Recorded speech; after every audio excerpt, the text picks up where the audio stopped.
Hey,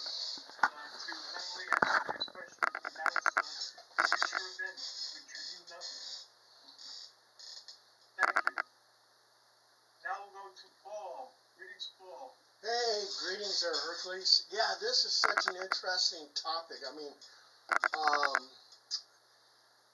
how I got into it, because as a child I lived in a haunted house. I got a little bit older, started reading Brad Steiger books, and then I picked up Chariot of the Gods by Eric von Däniken, and when I was reading it, I said, that all makes sense. I mean, I remember at a time I went to my priest, and I asked him, I said, is God an extraterrestrial? And the priest looks at me kind of confused, and he goes, no, God's not an extraterrestrial. Where did you get that idea from?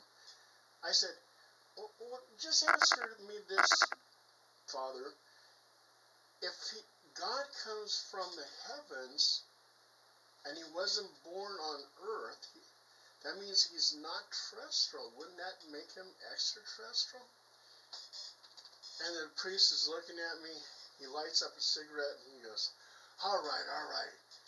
I see your point, but that's just the wrong wording. I go, okay, but I mean, that's what I'm looking at. And as I got into understanding about ancient aliens, I learned about the half-brothers from Inky and Enlil being Anunnaki, and Inky was the friend of man. He helped create man. And so when Enlil got pissed off at mankind for being rebellious, noisy, multiplying, he wanted to destroy them with a flood. Well, the story almost sounds like God versus Satan. Enlil versus his half-brother Inky. Inky loves mankind. He wants to save them, so he whispers something over to Moses, and he creates an ark so he can save mankind. And this story is all over the place. It's not just a story from the Bible. It is with 200 different cultures. I mean, there's stories of the flood with Asia, with the Americas, Hawaii, Africa, the story of the flood. And with that many cultures, over 200, talking about the flood, it's got to be somewhat true. And I started looking at different things, like Moses talking to the burning bush. Well, as a little kid, I remember going camping with my dad, and he took his car, and he had the high beams on, but it was going through a bush, and he was talking to me. I couldn't see him because the light was just so bright going through the bush. To me, I was talking to a burning bush, but it was the headlights of the car going through the bush. So is that what Moses experienced when he was talking through the burning bush? These bright lights from possibly a UFO? Was maybe the UFO that he thought he was talking to God, which it was probably an extraterrestrial talking through a PA system. Why did these extraterrestrials create man? Is basically to have a slave race. First the Anunnaki was over there digging out the gold and everything, and it was too much for them, so here comes Inky manipulating the DNA of some primate with extraterrestrial DNA. They create this slave race, which is all known as Homo sapiens. And what is this gold used for? All kinds of stuff. I mean, it could be used for components to computers. It can correct the ozone layer if you make it into gold dust. And supposedly, that's what they were doing. So, it's just everything that Eric Von Däniken put in there, um, it just, the whole thing makes sense. It sort of gives you answers, because when you read the Bible, it's like, who's God talking to over here?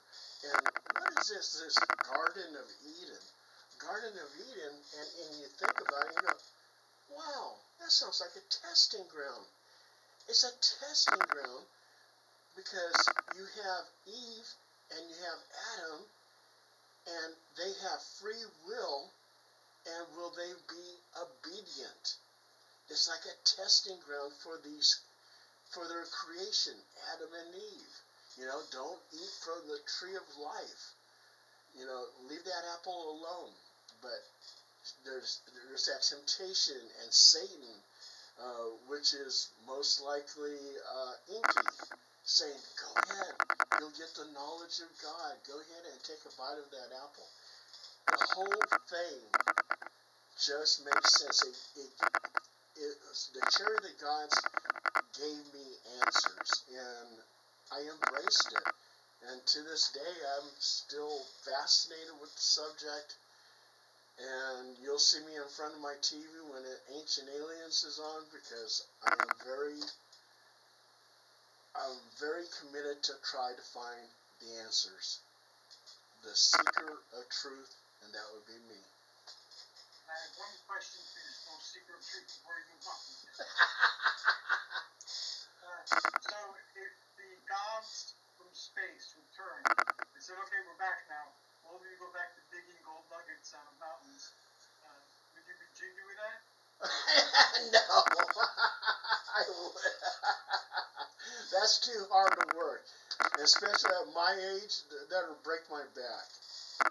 Yeah, I wouldn't be jiggy with it either. In fact, part of the reason why I don't say I'm the opposite is because I do a lot of functional, and they answer my questions to the best of my understanding. It's because people who serve the ascended masters or the gods are called Shela. So the word Shela means slave. And this isn't just a mistranslation, because the ascended ones are called masters. So that whole way that doesn't sit well with me. So when people ask me, I'll say I'm a neo-theosophist, or I adhere to some theosophical tenets, but I'm not a theosophist. So you're not chicken with it either. Good, we're on the same page there. And Hercules also too, like with Satan, who took 1/3 of the angels, and they rebelled against God. I mean, still, that sounds like Enlil and Enki. So the stories are so similar. We have that in Greek too, with the Callion and Hera. The human race was getting too noisy, and Prometheus had given fire and all this other stuff, and Zeus was mad, so he flooded the earth and drowned everybody except for the Callion and Hera and their families. So they repopulated the planet by throwing stones behind their back, and the stones became the new race of humanity. The earlier race had been created with mud and the blood of titans. So we're the stone people.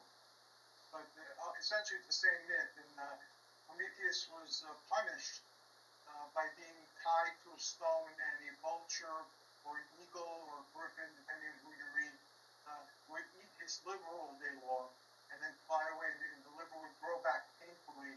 But when the eagle was away, the eagle would come back and do the same thing over and over and over again.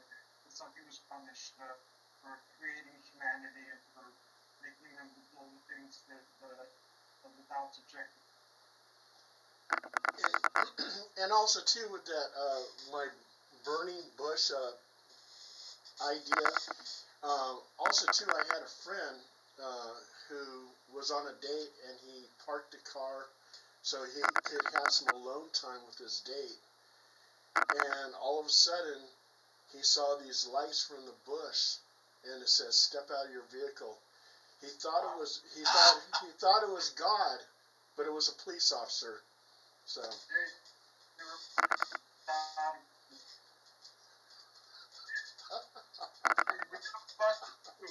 I'm dying to hear your thoughts. Sue? Yeah.